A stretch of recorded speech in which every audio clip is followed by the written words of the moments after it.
Good morning to all my friends and family, and welcome to Jim's 5am Club, and it's morning tea on this absolutely spectacular Sydney autumn day. The sun is bright and it's warm, and it's a beautiful day down here on the harbour. Just check out that sun glistening off the harbour waters. An awesome day. What a great day to be alive and be part of this wonderful city. So it's Monday. It's Clean Monday for the Greek Orthodox, Katharida Deftera. It's a strict fast day and the beginning of Lent for Greek Orthodox Christians.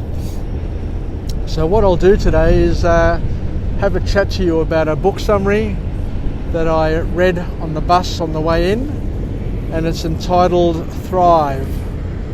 The book is entitled Thrive, and it's from an author named Adrianna Huffington from the Huffington Post, who put together this wonderful text which will get us thinking about our lives and what is most important, and to help us put things into perspective, and hopefully give us a couple of tips and a couple of life hacks that we can incorporate into our daily ritual to help us get through the day and make the most of the wonderful life that we all are meant to enjoy.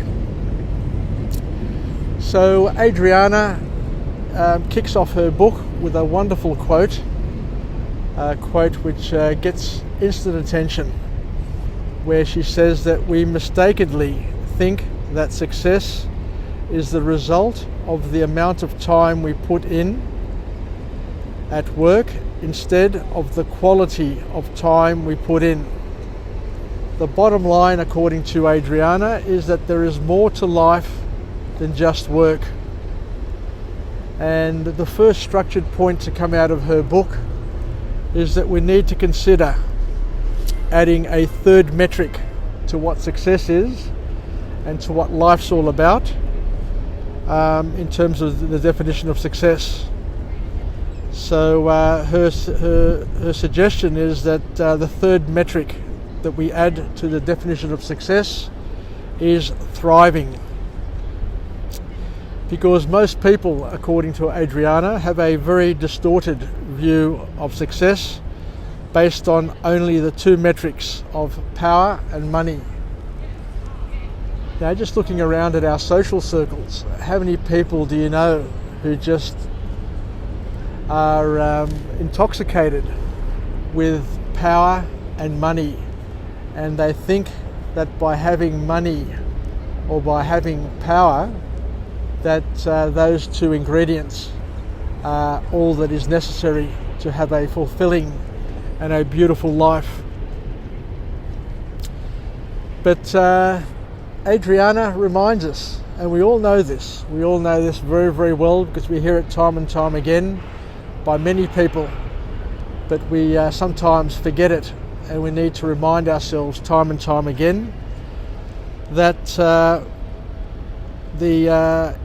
if you have both those metrics, power and money, and plenty of it, you can still feel empty. You can still feel unfulfilled, because you realise that there is an important third metric that we need to include, and that metric is that we need to be thriving. We need to be feeling fulfilled, to be growing, developing, and really, really enjoying what we have in our lives. So thriving, what is thriving?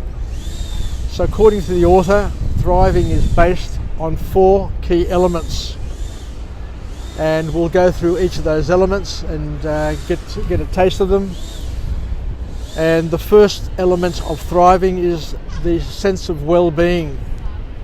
We all need to take care of our mental and physical health, and it needs to be a priority, because it doesn't matter how much money you have, doesn't matter how much power you wield or you think you wield. If you haven't got a sound mental and physical basis of health, then you're going to feel as if it's not worth it. The second element of thriving is wisdom. We need to become wiser. We need to start learning and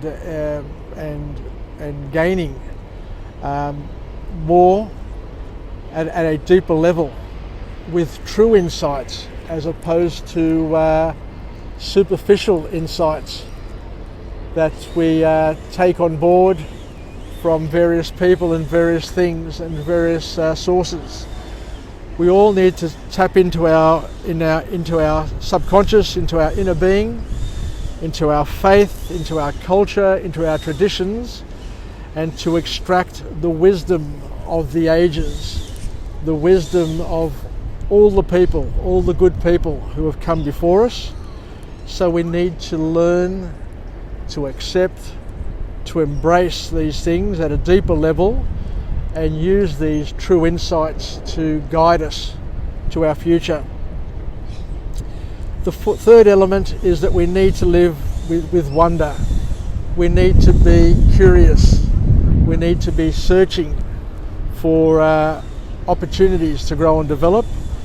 And we need to reflect, take some time to reflect on the marvelous beauty of nature and of life and of the gift that God has given us, and to truly be grateful and to understand that it's not about us. We're not the source of anything. At the end of the day, we may be the conduit, but we're not the source of anything, and to understand that that source comes to us and we need to appreciate it and to acknowledge the deliverer of those gifts that we have in our lives and the beauty around us. And the fourth element of thriving is the act of giving. And the author says here that by being generous to others, you also improve your own joy and happiness, which is a key message, a key theme to Adrianna Huffington's book, The Importance of Being Generous with your time, with your money, because at the end of the day, the only reason why God gives us plenty of money, plenty of time, plenty of everything is not so that we can selfishly use it for our own enjoyment, but to multiply our enjoyment and our happiness through gifting it and sharing it with others around us. So a powerful, powerful message for all of us to sit and consider and to contemplate. Those four elements of thriving are wonderful indeed. So the second structured element or point to come out of the book is that we need to look for true wisdom, which we find by looking inside of ourselves, not by searching for it in the newspaper, in a shop, on eBay, or trying to buy it with a badge like a car or a postcode. Wisdom has nothing to do with intelligence or knowledge. It is something that we need to look for inward. We need to rely on our experiences and trust our gut. Because as we know, deep down, our subconscious records everything and processes everything and gives us tremendous insight and power. And we need to be able to trust that gut feel, our intuition, and to learn to just know and to accept that we just know and don't get distracted. And if it feels right, that is always a good indicator that it may be right for you.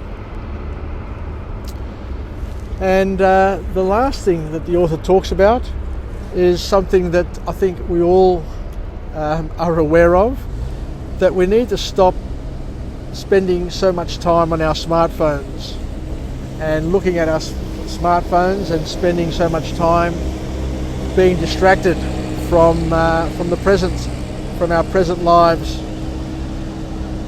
Adrianna reminds us that on average, most people spend at least 150 times a day looking at their phones.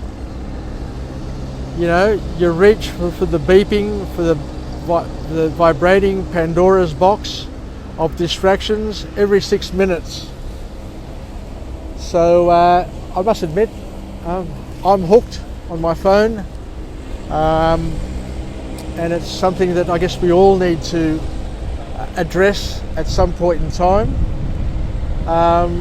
and to at least consider spending a little less time on our phone and a little more time indulging our surroundings, looking up at the sun and feeling the warmth of the sun on the face and being joyful and enjoying that moment. Because with our phones, with our lives that we live at the moment, we are experiencing a permanent sense of urgency, which our devices help create in our minds. We become enslaved to our devices, and now is a time where I've entered the fast for Easter, where I plan to spend less time accessing the phone, unless of course accessing the phone is to read some spiritual writings or to do a vlog, which will hopefully help others grow and develop and feel empowered. But it's more to be used as a tool as opposed to be used as a ball and chain. So whilst connectivity is a great gift, it's only a great gift if we use it right.